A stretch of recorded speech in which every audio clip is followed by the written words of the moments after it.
Bueno, vamos a empezar con MongoDB, ¿vale? Dijimos que Spring Data lo que tiene realmente que es un conjunto de proyectos y cada proyecto que tiene, cada subproyecto está orientado a un tipo de base de datos.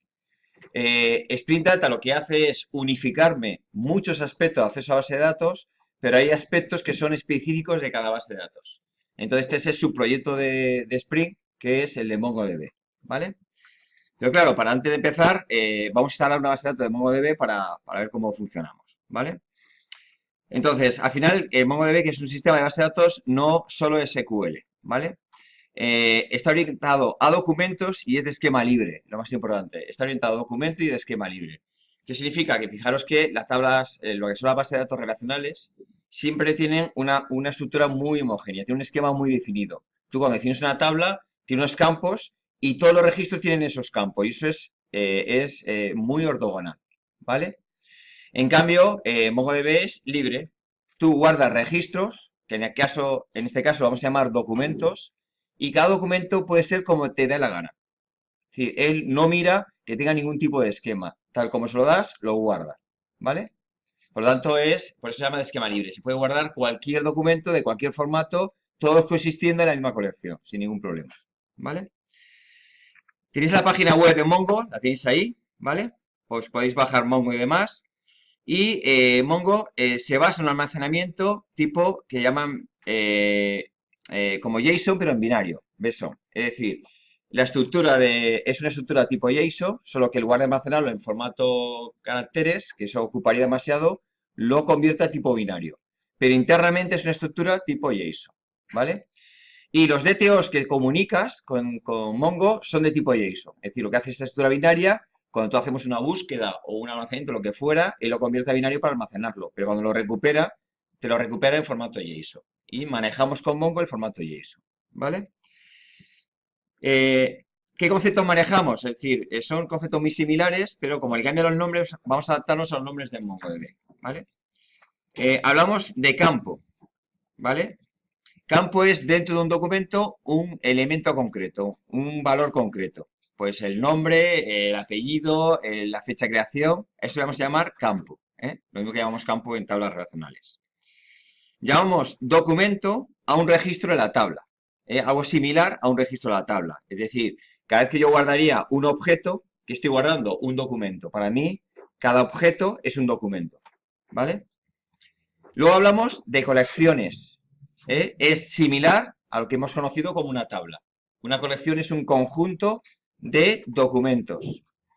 La gran diferencia es esa, que en las tablas relacionales todos los documentos tienen, todos los que son los registros tienen la misma estructura, ¿vale? El mismo esquema. En cambio en Mongo no. Yo puedo hacer esquemas dispares, ¿eh? Y hablamos de base de datos, que es el conjunto de colecciones. Es decir, seguimos teniendo una base de datos, que es un conjunto de colecciones. Cada colección es un conjunto de documentos y cada documento está formado por un conjunto de campos. ¿Vale? En definitiva, bueno, son conceptos similares. ¿Cuáles son sus características? Para empezar es alta flexibilidad. El hecho de que no tenga esquema es muy flexible. Si yo puedo guardar lo que quiera cuando me da la gana. ¿Qué ocurre? Que entonces es muy flexible. ¿Vale? Evidentemente esto tiene sus ventajas y sus inconvenientes. La ventaja es que yo soy libre de guardar lo que quiera. Inconveniente que no acabas de perder el control de los documentos sobre la base de datos. Aunque este aspecto a nosotros no nos va a importar tanto, porque nosotros no trabajamos con Mongo realmente. ¿Con quién trabajamos nosotros? Con Spring Data. ¿Vale? Y esto es un matiz muy importante. No lo mismo que tú hagas algo que trabajas con Mongo directamente a que yo trabaje con Spring Data. ¿Por qué? Porque yo al trabajar con Spring Data, ¿qué manejo? Objetos. Manejo objetos al final. Y mi pregunta es, ¿mis objetos tienen esquema libre o son esquema fijo? Son esquema fijo. Entonces, aunque pongamos detrás un Mongo, como yo trabajo con Spring Data, realmente, indirectamente, tengo un esquema relativamente fijo. Porque el esquema que yo tengo está asociado no exactamente a Mongo, sino exactamente a Spring Data. Y como yo manejo objetos de Java, para mí todos los objetos de Java tienen un esquema fijo. ¿Ve la diferencia? Por lo tanto, esta flexibilidad la tenemos, pero tampoco perdemos el control. ¿Por qué no lo perdemos? Porque yo manejo objetos Java que tengo perfectamente controlado el control, ¿eh? ¿Vale? Entonces ahí lo recuperamos. Luego tiene una alta escalabilidad horizontal para trabajar con servidores distribuidos. Es decir, evidentemente, estas bases de datos, ¿por qué surgieron? Por la necesidad de cuando había millones de clientes haciendo muchas peticiones simultáneas y queriendo una velocidad alta, ¿no? Pues para los grandes sitios web, ¿no? Tipo Google, tipo Twitter, tipo Facebook y todos estos. ¿Qué buscaban? Paralizar bien en la nube las peticiones. Y entonces eso lo han conseguido muy bien, porque está orientado a eso, realmente. Cuando se inventaron las tablas relacionales, no existía todo este mundo y han tenido que adaptarse y eso les ha costado más. Entonces, ¿qué hacen? Pues simplemente es replican la misma base de datos 20 veces, la replican tal cual 20 veces, montan una especie de dispatcher delante, hacemos una petición al dispatcher y el dispatcher lo que hace es analizar la petición que vas a hacer sobre MongoDB y empezar a hacer un reparto para balancear cargas. ¿Vale? ¿Qué me está dando? Fijaros, una alta velocidad de acceso y me está dando una seguridad muy buena, porque a la vez que como lo tiene replicado es muy difícil perder la base de datos porque la tengo replicada por muchos sitios. ¿Por qué la tengo replicada? Para acelerar sus accesos. ¿Cuál es su ventaja? Que encima, indirectamente, es muy difícil perder la base de datos. Se puede perder una, pero como está replicada, el dispatch se deja de hacerle peticiones a esa, hace a otras y se acabó el problema. ¿Vale? Entonces, instalación. Tenéis aquí una página que te dice exactamente cómo se instala, ¿vale? Lo que ocurre es que nosotros vamos a hacer, yo hago normalmente una instalación bajo un zip para no hacer instalaciones. Yo lo que suelo hacer siempre intento es bajarme el zip, que es el fichero binario, descomprimo y me hago un bat que arranca base de datos. Porque al final tienes muchos servicios y no para no estar arrancándolos en mi máquina, es lo más fácil, sin instalación. Entonces, yo recomiendo que hagáis esto. Entonces, simplemente vais a Mongo o bajéis el zip. Lo que ocurre es que para funcionar tenéis que descomprimir las carpetas en donde tú quieras, las descomprimes, y tenéis que crear donde habéis descomprimido esta carpeta, que es donde se van a situar la base de datos, que es barra data barra db. Entonces, aquí vamos a situar la base de datos. Y luego, para arrancar, lo que hacéis es, os situáis dentro de la carpeta bin de lo que habéis descomprimido, ¿vale? Y hacéis un fichero bat, que para arrancar sería mongod espacio menos menos dbpath. Aquí pondréis la ruta completa, yo he puesto el círculo asterisco porque no sé cuál es vuestra ruta. Sí, la ruta completa donde habéis situado esta carpeta db donde se van a situar la base de datos. Entonces, con esto arrancaríamos MongoDB y va a trabajar sobre esta base de datos, sobre esta carpeta. ¿Vale? Luego, para consola, lo mismo, nos situamos en otra consola diferente y en la carpeta bin lo que hacemos es llamar a Mongo y te da una consola que se conecta con el motor anterior. Y ahí puedo yo trabajar un poco. ¿Vale? Tenéis aquí una referencia de los principales comandos que están en la documentación de Mongo, ¿vale? Pero sí he puesto lo que yo considero que podemos funcionar. Con estos me basta para lo que yo voy a hacer, ¿eh? Pues bueno, con help me daría la ayuda. Para saber qué versión de Mongo tienes instalada, pondríamos db.version, me da la versión. Estadísticas de uso, pues db.stats, me da estadísticas. Y lo más importante que es, muestra la base de datos que tenemos. Esto es show dbs o show databases. Me muestra qué base de datos tengo instalada hace un momento. ¿Vale? Luego, para utilizar una base de datos concreta, sería use mi base de datos. Si no existe, la crea. ¿Vale? Entonces, en ese momento, yo ya estoy usando mi base de datos. ¿Vale? Luego tenemos, para mostrar, una vez que estás usando una base de datos, quiero saber qué colecciones tiene esa base de datos. Pues es show collections. Me da las colecciones. Borra la base de datos actual. Ponemos db.drop database y la base de datos actual se queda borrada. Queda vacía. ¿Vale? Y borra una colección concreta, pues es db nombre de la colección, punto drop. Y me borra la colección concreta. ¿Vale? Bueno, pues con esto nos podemos envolver. ¿Qué necesito yo? Crear la base de datos me da igual porque cuando la empieces a usar, si no existe, se crea. No es como... ¿Os acordáis que en MySQL, si no se crea, te da un error de conexión? Aquí se crea automáticamente. ¿Vale? Una vez creada, bueno, pues me puede servir para ver si yo estoy utilizando Mongo, si me está generando bien los documentos por detrás. Sobre todo cuando tienes pocas experiencia o menos, podemos por consola ver qué es lo que estás almacenando en base de datos. ¿Vale? ¿Cómo lo vamos a ver? Cuando lo vamos a ver en JSON al final todo, ¿eh? Luego, para trabajar con la base de datos tendríamos, dado una colección, si yo quiero saber todo su contenido, pues sería db.micolección.fin, de buscar. Y te devuelve todo. Le podemos pasar entre paréntesis un ID y te devuelve solamente el ID que le has pedido. ¿Vale? Puedo saber qué valor tiene una colección, qué contador tiene, pues db.collection.com. Me da el número de registros, el número de documentos que tiene esa colección. ¿Vale? Por ejemplo, para insertar algo, sería algo así, ¿no? db.colección.insertar y le pasaríamos un JSON con lo que quiero insertarle. ¿Vale? Los JSON, este JSON me permite lo que son las propiedades o los atributos ponerlos sin comillas. Es un poquito más cómodo. ¿Vale? Me lo acepta. Entonces aquí ingresaríamos un solo atributo llamado nombre con un nombre. Mongo necesita clave primaria en cada documento, es obligatorio. Entonces, si no se lo pones, se inventa una. ¿Vale? Y por lo tanto, si yo hago esto y a continuación digo que me muestre su contenido, me lo mostraría así. Veis que se ha inventado una clave primaria que siempre se va a llamar subrayado ID. Es la forma de llamar las claves primarias en Mongo. Y como no le has dicho nada, pues se inventa una que es de tipo long, creo que era, de tipo numérico. ¿Vale? Y te da el atributo que tenías, nombre, Jesús. ¿Cuál es ese esquema libre? Que ahora yo puedo insertar cualquier cosa aquí dentro y siempre lo va a aceptar. Nunca va a protestar. A eso se llaman esquema libre. No hay un esquema predefinido. ¿Vale? Por ejemplo, si yo quisiera insertar algo con clave primaria, ¿qué haríamos? Pues pondríamos subrayado ID 2.1. Bueno, pues mi clave primaria es el número 1. Y entonces, y el atributo nombre Jesús. Y te lo inserta. Ahora ya mi clave primaria es un 1 y el nombre Jesús. ¿Ves que? Dice, anda, pero ha aceptado esto y ha aceptado esto. Son dos claves primarias de distinto tipo. Es que no... Mientras sean únicas, le vale a Mongo. Mongo lo que no va a permitir es que tengas dos claves primarias repetidas. Eso no tiene sentido. Pero mientras sean únicas y tal. Él compara y para ellas estas son distintas. Pasa que uno lo interpreta como número y otro es como un string. ¿Vale? Por ejemplo, ahora voy a insertar clave primaria 2, nombre, bueno, mi nombre, y voy a insertar otro objeto embebido. Otro objeto embebido. ¿Vale? Y entonces le pondríamos otro objeto que se llama central, dos puntos, cuyo contenido es otro objeto, que es su clave primaria de este objeto, ¿lo veis? Más otro atributo que es localización de este objeto. Y traga.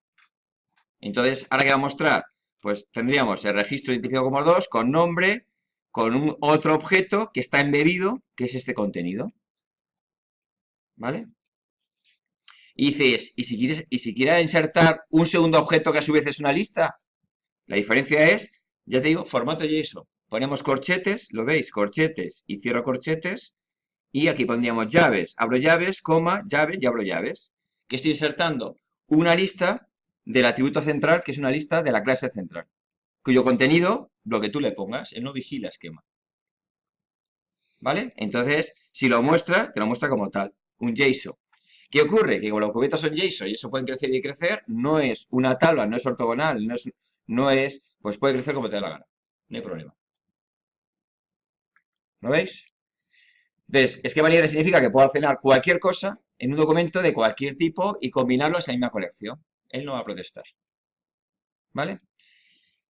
Pero repito, ¿qué ocurre? Que esto a mí, claro, yo no voy a trabajar directamente con Mongo. ¿Yo con quién trabajo? Con Spring Data. ¿Y Spring Data cómo voy a trabajar? Pues como lo hemos hecho con Spring Data de JPA. Trabajamos con las entidades. Pues si yo al trabajar con una entidad, indirectamente, la entidad sí tiene esquema. Eso no lo olvidéis. Por lo tanto, es como que, en cierta manera, el control del esquema lo he trasladado a Java. ¿Vale? Evidentemente, ¿qué ocurre? Que si una clase evoluciona a la siguiente versión, imaginaos si yo tengo una entidad usuario y la siguiente versión que yo libero en el mercado, esa clase Java evoluciona y cambia, ¿qué va a ocurrir? Que podrán coexistir los viejos usuarios que habían en Mongo con los nuevos usuarios sin que tengas que hacer migración. Será compatible. Ahora es una decisión tuya cómo te lo vas a organizar. ¿Lo veis? Pero al menos ya me flexibiliza el hecho de poder hacer una migración mucho más fácil. ¿Vale? Para un cambio de versión. Vale. Si en lugar de insertar, imaginaos que tenemos ahora dos colecciones, colección una y otra colección que llamo otra. Si ya no quiero insertar, esto lo veis, que sería una especie de clase embebida, ¿os acordáis, no?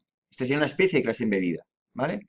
Si en lugar de una clase embebida quiero almacenar una referencia, se pondría así. Es decir, yo creo en la clase order un registro, pues el registro 1 con el nombre el que fuera, y quiero en la colección 1 insertar el 4 con una referencia a este otro registro. Entonces ya se pone con esta clave, que es dbref.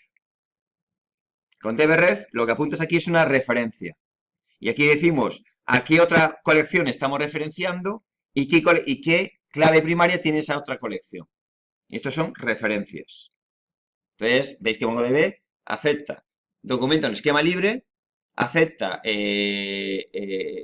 listas embebidas, acepta clases embebidas, pero también acepta relaciones con otras colecciones. ¿Lo veis? ¿Vale? Venga, pues antes de empezar con Spring Data, debo tener la base de datos montadas detrás.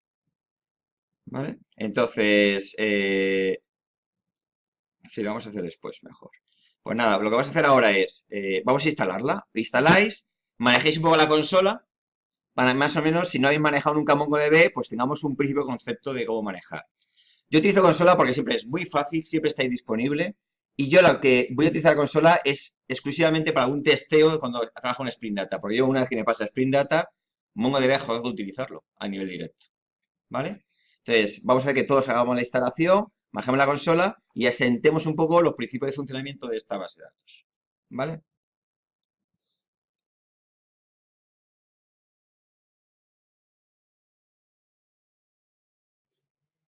Venga, una vez ya instalado el motor, y vamos a utilizar motor exterior, vamos a ver ahora cómo configuramos Spring, ¿vale? Vamos a ver cómo lo vamos a configurar. Vale, para utilizar Spring necesito dos cosas. Una primero es la dependencia. Y aquí hay que elegir. Yo he puesto aquí las dos, pero no os podéis poner las dos a la vez. ¿Vale? Entonces, si colocamos la primera dependencia, significa que tiramos de una base de datos MongoDB externa, que es lo que vamos a hacer nosotros. ¿Vale? ¿Lo veis? O si colocamos esta dependencia, que indicamos que utilizamos una base de datos embebida. No haría falta, en este caso, fijaros que no haría falta instalar el motor de base de datos que hemos hecho nosotros, sino propio Spring se baja su motor de MongoDB y te lo mete, te lo embebe dentro del fichero jar que te genere. ¿Vale? Te lo da embebido, como hacíamos antes con H2. ¿Acordáis que H2 era una tabla relacional embebida? Le hemos instalado en MySQL por externo. Pues lo haríamos así. ¿Vale? Entonces, con ello, con esto de aquí, lo que haríamos es embebido. ¿Vale? Y esta sería, en nuestro caso, aquí poner esta dependencia, que es para acceder a la base de datos externa que tenemos nosotros. Una vez hecho, claro, como nosotros usamos una externa, hay que configurarlo, porque cuando lo haces embebido no hay vuelta de hoja. Al ser embebido, ya está configurado todo por dentro. Pero al ser externa hay que configurarlo, ¿vale? Entonces, si no hemos hecho nada, evidentemente hemos hecho la instalación por defecto de nuestro MongoDB, se instala normalmente localhost, puerto 2017, 27017 y usuario y clave en blanco. Como es el local, no pasa nada, está bien. Entonces, en ese caso, fijaros que estos datos lo va a coger por defecto Spring, porque supone que no le dice lo contrario, el que coge la instalación estándar local por defecto. ¿Qué me queda solamente? Decirle a Spring qué base de datos quiero utilizar yo. ¿Vale? Lo lógico, ¿no? Dice, oye, ¿qué base de datos vas a utilizar? Entonces aquí yo pongo una base de datos. Entonces solo hay que colocar esta línea en el fichero de propiedades de Spring, que es esta. Que decirle spring.data.mongodb, base de datos, y yo en ese caso le he puesto de Spring. Podéis poner el nombre que queráis vosotros. ¿Vale? Y sería vuestra base de datos. ¿Vale? Tenemos, primero, dependencia. 2, configuración a través del fichero de propiedades. Y hay que añadir esta línea. Bueno, el que base de datos que queráis.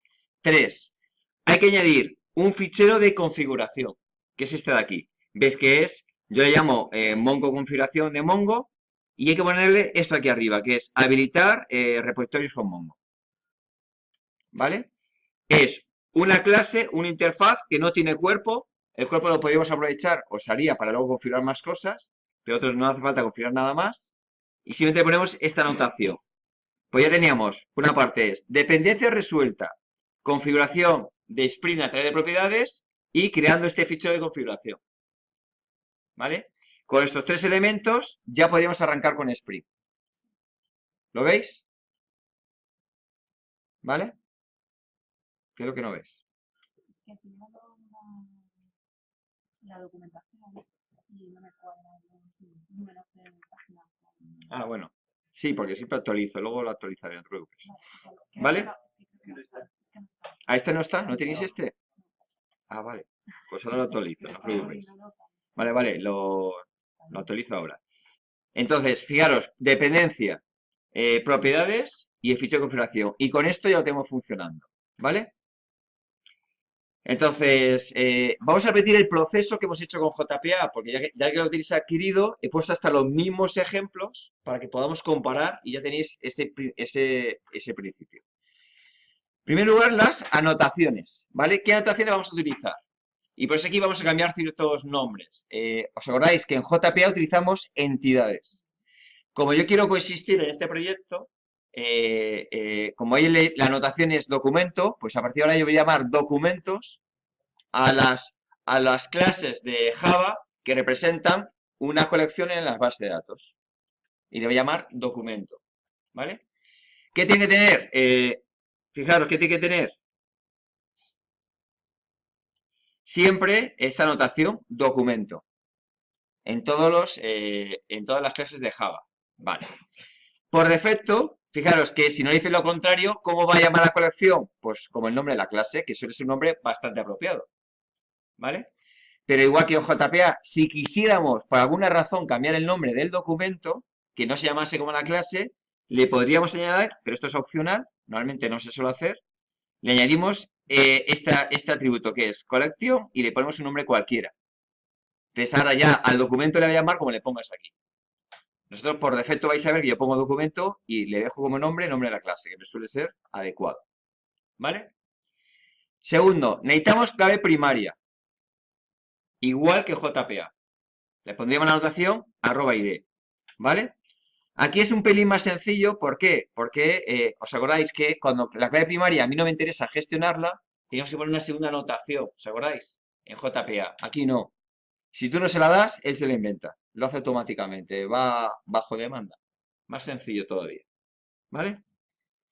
Luego, opcionalmente, ¿vale? Porque a veces veo que menciono cosas y todos tendréis que utilizar, ¿no? Se utiliza cuando te interesa. Lo menciono por si algún día lo necesitáis. Entonces pongo opcionalmente. Esta anotación que es campo. Por defecto, un atributo de la clase va a coincidir con el contenido del documento que vais a insertar. Pero si por alguna razón quieres que se inserte en base de datos con un nombre distinto al atributo de la clase de Java, le pondríamos esta anotación, campo, y le ponemos un nuevo valor. Pero es opcional. Normalmente, si has hecho bien la clase, su nombre de atributos suelen ser apropiados para almacenarse en base de datos. ¿Vale? También opcionalmente, si un campo de Java no quieres que sea persistente, le ponemos esta anotación que coincide con la que también teníamos en JPA, ¿os acordáis? ¿Vale? Luego, las relaciones. Aquí lo ha simplificado muchísimo. ¿Os acordáis que en JPA teníamos 1 a 1, 1 a muchos, muchos a 1? Aquí no, solo hay una anotación. Una referencia es dbref. Esto equivale a 1 a 1, a 1 a muchos, muchos a 1 o muchos a muchos. ¿Vale? Una anotación. Luego, podemos crear índices, ¿vale? Los índices, yo tengo una tabla, evidentemente tengo una base de datos. Los índices que son, pues son tablas de índices para acceder rápidamente a la base de datos. Entonces, muchas veces ocurre que si tú accedes a la base de datos por un campo especial, como vas a hacer mucho por ese campo especial, si lo conviertes en índice, acelera los procesos de acceso. Es más rápido. Entonces, a ese campo o a ese atributo de Java, que sabemos que vamos a hacer búsqueda por ese atributo y queremos que sea rápido, podemos crear un índice. ¿Vale? Es opcional. Solo haríamos para optimizar los accesos, acelerarlos. ¿Vale? Veis que en JPA utilizaba el constructor vacío para crear los objetos. ¿Os acordáis? Aquí es más flexible. Le puedo decir yo qué constructor quiero que utilice para crear objetos. Y ya no me obliga a utilizar ese constructor vacío. Dice, no, no, me los creas con este constructor. Pues entonces aquí le podemos poner, esto también es opcional. Y dice, oye, menos con este constructor. Si no, él utilizará el constructor vacío. para crear objetos. Pero si tú quieres hacer algún tipo de inicialización o algo, lo puedes aprovechar, ¿vale? Y luego las fechas, por defecto, te las almacena en ese estándar, el ISO.date. Es un estándar, ¿eh? Porque la fecha es un lío y te mueres. Ya han puesto un poco de estándar, porque si no, sobre todo, se convierte entre países, es una locura, ¿vale? Si tú quieres otro formato, le pondríamos esta anotación, que también es opcional. A una fecha le ponemos este formato y podemos elegir esta que es la estándar o esta otra o otros formatos, ¿vale? Y no tiene más, como veis tiene muchos menos anotaciones, ¿vale? Entonces, vamos a ver los mismos ejemplos, pero con Mongo. Primero, el documento sin relaciones, ¿vale? Un documento sin relaciones, pues bueno, pues tendrá en la anotación de documento en la clase una clave primaria y, bueno, pues en aquel campo que yo quiero cambiar le pongo esa anotación, ¿vale? Y entonces este campo se almacenará como documento con otro nombre. Vale, fijaros, aquí cosas diferentes. Los enumerados no se ponen anotaciones, siempre se almacena como un string. Fijaros que se tiende a almacenar todo como string, ¿eh? Las claves primarias, al final se tiende a utilizar el string, porque es el formato nativo que se almacena las cosas, al final, ¿vale? Por ejemplo, un array, tal cual, tú lo pones y se almacena como array. Pero ¿cómo se va a almacenar? Como un array de string, ¿eh? Aunque no sea string, sí, al final todo se almacena como un array de string, ¿vale? Los booleanos tal cual, enteros, los long, los decimales, todo tal cual. Y no, cuando no quieres que sea persistente, le pones transient. Y este campo no es persistente, ¿vale? Si yo almaceno un documento, ¿cómo me quedaría internamente almacenado? Pues fijaros, en este caso, yo no le he puesto ID, al no ponerle clave primaria, Mongo me la ha creado por sí mismo, ¿vale? Fijaros también, cada documento inserta la clase. ¿Lo veis que lo inserta aquí? ¿Quién hace esto? No lo hace Mongo, esto lo hace Spring Data. Spring Data te pone también como clave primaria, combinada o compuesta, el tipo de la clase, para que al recuperarlo sepa dónde se va a recuperar. Pero esto lo hace Spring Data. ¿Lo veis? Entonces te almacena la clave primaria siempre con su clase asociada. Vale. Luego te dice, bueno, pues almacena este que hemos cambiado, por aquí hemos puesto anotación de campo y lo hemos cambiado, ¿no? A nick. Pues los enumerados almacena las fechas y lo hace en isodate. Y los string, pues lo almacena tal cual, booleanos, enteros y tal, lo almacena tal cual. ¿Lo veis? Matices distintos, como recuerdo, es que tiende a almacenarse todo en string, porque al final es un JSON, solo que esto internamente a la base de datos se almacena como un JSON binario, el B SOP. ¿Vale? ¿Lo veis? El repositorio. Ahora ya no le vamos a llamar DAO, porque claro, para no colisionar con los otros, aquí he puesto por el nombre de repositorio. ¿Vale? Entonces es un relate repositorio. ¿De quién heredamos? Antes heredábamos, ¿os acordáis? De JPA repositorio, ¿os acordáis? Ahora se hereda ¿de quién? De Mongo repositorio. Pero es lo mismo, heredas de otra clase de Spring y con la misma filosofía. Yo dejo el interfaz vacío y ya lo implementa Spring por detrás. ¿Vale? Venga, relación 1 a 1 embebido. ¿Vale? 1 a 1 embebido. Entonces, pues aquí es que no hay anotaciones, porque lo hace directamente. Es decir, yo tengo una clase que es documento, que en este caso llamado 1 a 1 embebido. Este documento tiene dos atributos y un tercer atributo que es una relación del documento embebible. ¿Le veis? Vale, el documento embebible no tiene anotaciones. Es una clase Java, pero sin anotaciones. Tiene dos campos y tal cual. Si tú haces estos y lo almacenas, por defecto se almacena embebido. ¿Vale? ¿Y cómo se va a almacenar? Fijaros. Clave primaria. No, como no las utilizo, me pone él me asigna automáticamente. El nick lo almacena, el nick. Y también me almacena siempre la clase, ¿la veis? Me almacena la clase completa, que esta es 1 a 1 embebida. ¿Vale? Luego, me pone el atributo que es documento embebido, que es este aquí, embebible, ¿vale? Y su contenido, tal cual. Ese es el primer matiz. Fijaros que las tablas relacionales no me permiten almacenar listas de forma embebida, sino a través de relaciones con otras tablas. Y cuando lo hacía, cuando incrustabas un array, lo hacía de forma binaria. Este no, este lo almacena, que lo podemos ver y editar exactamente igual que si fuera normal. ¿Vale? Aquí es 1 a 1. Si este caso, fijaros, 1 a muchos, no, es 1 y muchos a 1, ¿no? Porque como es todo igual, pues combina el 1 a 1 y el muchos a 1, ¿lo veis? 1 a 1, muchos a 1. ¿Cómo lo hace? Fijaros, yo cojo la primera y lo convierto en un documento que tiene pues su clave primaria, su nick y la relación, que es a 1. ¿Lo veis? Pues AnyDocument. Segunda clase es otro documento, que es el documento que está relacionado, que también tiene anotación de documento. Entonces, es tan sencillo que si pones anotación de documento, se hace por referencia. Si no lo pones, se hace embebido. ¿Lo veis? Vale. Si pongo documento, se hace por referencia. Entonces yo, aquí la cascada no existe. El concepto cascada no me lo da gratis. Evidentemente hay gente que dice, bueno, pues invéntate tú una anotación de cascada, si quieres. Digo, no. La puedes hacer tú, pero no te la da. Entonces, aquí no hay cascada. ¿Qué hay que hacer? Almacenar primero este de aquí y luego almacenas este de aquí. ¿Vale? De todo modo, la cascada luego es algo que cuando vamos a una aplicación real, tienes pocos casos de cascada realmente. ¿Eh?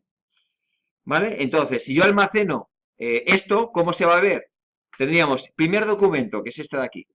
Y ves que se almacena su clave primaria, la clase, el nick, y el otro documento se almacena como una referencia. Y cuando lo capturas como una referencia. Te dice cuál es el nombre del segundo documento, ¿vale? Y te dice la clave primaria del segundo documento. Si ahora muestro este documento, ¿cómo me lo muestra? Fijaros, pues clave primaria, también su clase y el valor. Como no tiene relaciones, no hay nada más. ¿Vale? Y esto funciona para el caso de 1 y muchos a 1. Es decir, que sea 1 a 1 o muchos a 1. No cambia para nada. Ahí le da igual. ¿Vale? Y te hacemos el tercer caso, que es de 1 y muchos a muchos. Es decir, 1 a muchos o muchos a muchos. ¿Vale? Es que no cambia nada. La única diferencia es que mi atributo es una lista. Si el atributo lo haces como lista, ya tienes de 1 a muchos. Y se acabó el problema. ¿Vale? Y nada más. Es la misma notación de BREF. ¿Vale? Entonces, en este caso, ¿qué va a hacer él? En lugar de guardar una referencia, te guarda una lista, lo veis aquí, el abrir corchetes y cierro corchetes, te guarda una lista de referencias. Y aquí tendríamos las dos referencias. ¿Vale? Entonces, realmente manejamos prácticamente los mismos conceptos que JPA, con un esquema más flexible y demás. La seguridad, ¿por qué no perdemos la seguridad? Porque yo realmente, fijaros, que de mi punto de vista de Java, yo manejo objetos. ¿Y un objeto tiene un esquema fijo? Sí. Entonces, el hecho de que la base de datos soporte esquemas flexibles, a mí no me acaba de afectar porque yo utilizo un esquema fijo, que es mi clase. Por lo tanto, yo, a través de mi clase, sí voy a poder garantizar cierto control de la base de datos. ¿Lo veis? ¿Vale? Es como que hemos trasladado el control hacia Java en lugar que lo haga la base de datos. ¿Vale?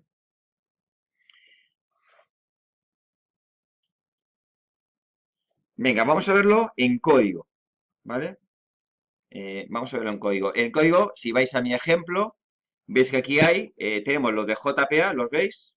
¿Eh? Aquí teníamos un ejemplo que en su momento no lo expliqué porque ya queda un poquito... Lo tengo ahí, pues alguno tiene interés. Esto es una conexión vía JDBC. Te hace un hola mundo que es vía Java, te conecta con MySQL y te hace una conexión externa.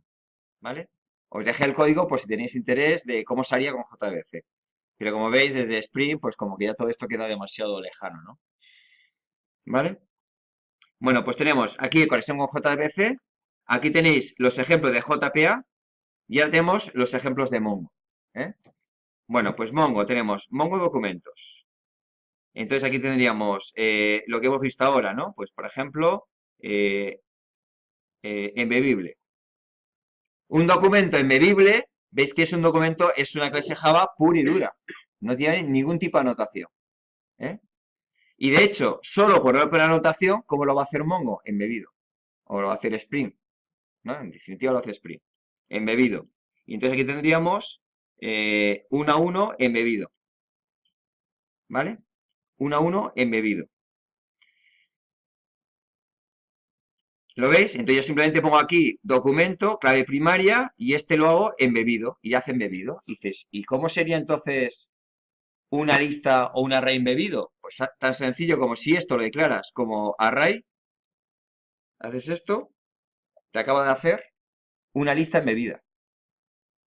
¿Lo veis? Así de sencillo. Por eso es 1 a 1 embebido o 1 a muchos embebido. Es que es lo mismo. ¿Vale? La diferencia que aquí pondríamos lista, sería una lista embebida. Si no ponemos lista, pues ahora es 1 a 1 embebido. ¿Vale? Vale. El otro ejemplo que era 1 y muchos a 1, que es este de aquí. Bueno, pues simplemente es documento, que este es 1 y muchos a 1. ¿Vale? Pues es id, nick, y aquí hago esto. Pues para que esto no sea embebido, le pongo esta referencia y hago dbref. Entonces, esto ya no es embebido, ahora es una referencia. ¿Vale? ¿Cómo se llama el otro documento? Igual que la clase, en mi documento. ¿Vale? Y lo demás, veis que lo estándar, hashcode, el equals, el toString, lo estándar. ¿Vale? Diferencia, veis que en este caso, por ejemplo, no he puesto constructor vacío, no te pide, él utiliza lo que necesites. Si no hay constructor vacío, pues te coge este, te coge lo que tú tengas. No es como JPA que te obligaba a un constructor vacío. Evidentemente, él necesita un constructor, no lo olvidéis. Entonces, cuando él vaya a crear algo, ¿qué va a crearlo? Con este constructor. Y él coge estos parámetros, que no los tiene, los pasa a null. Es más flexible, digamos. El Spring Data de Mongo es más flexible que el Spring Data de JPA. ¿Vale?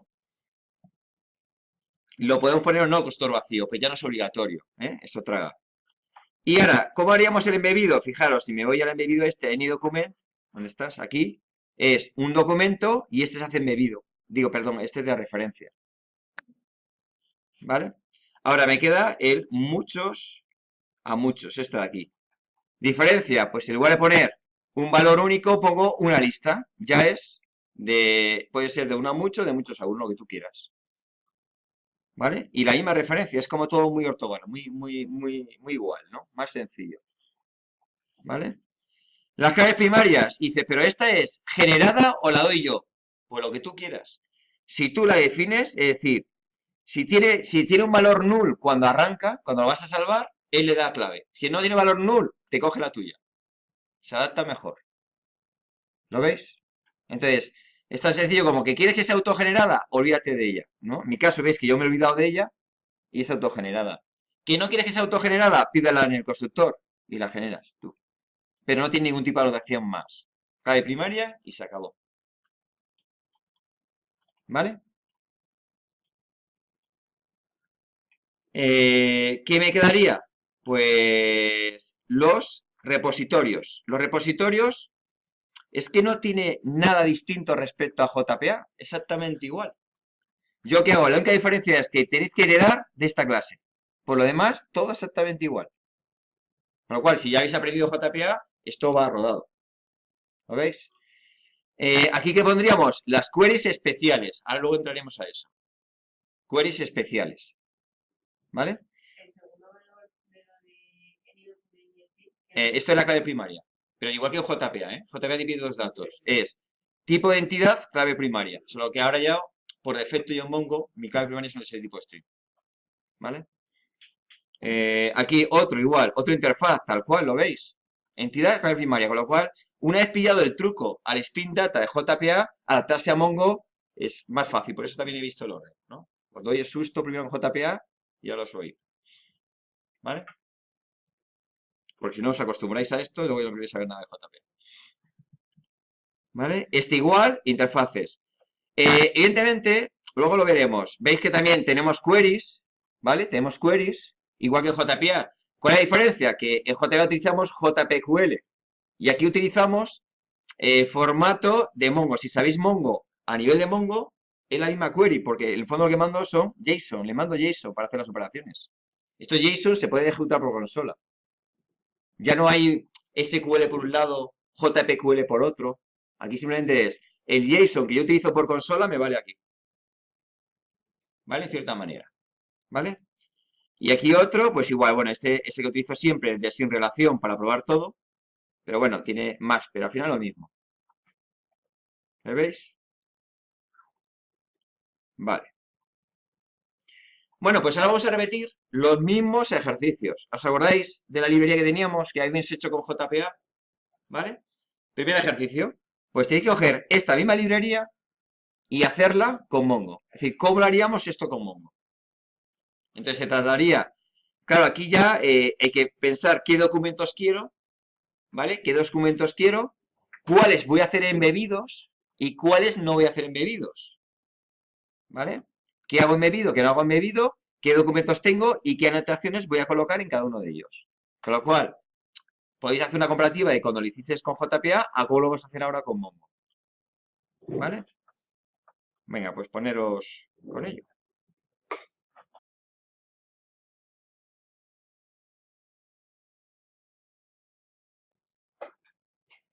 Venga, vamos a resolver este.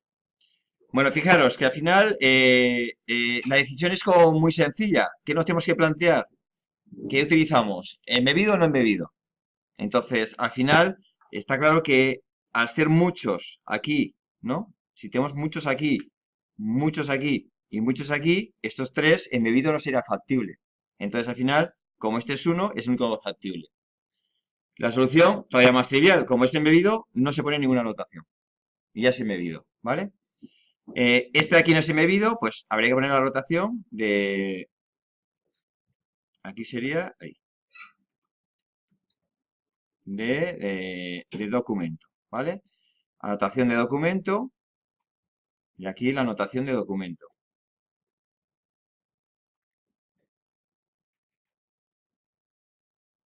¿Vale? Luego, las relaciones, pues aquí tampoco hay que tener mucho en cuenta, ¿vale? Como cuando no es embebido, pues dbref, ¿vale? Aquí igual y aquí igual, ¿vale? Este es sin anotación. ¿Y ahora qué me queda? Solamente los ID. Pues entonces, aquí pondríamos la anotación de ID, la pondríamos aquí, la pondríamos aquí y la pondríamos aquí. ¿Vale? ¿Vale? Y con esto, pues ya lo tenemos resuelto. No hay mucho que pensar. ¿Lo veis? ¿Vale?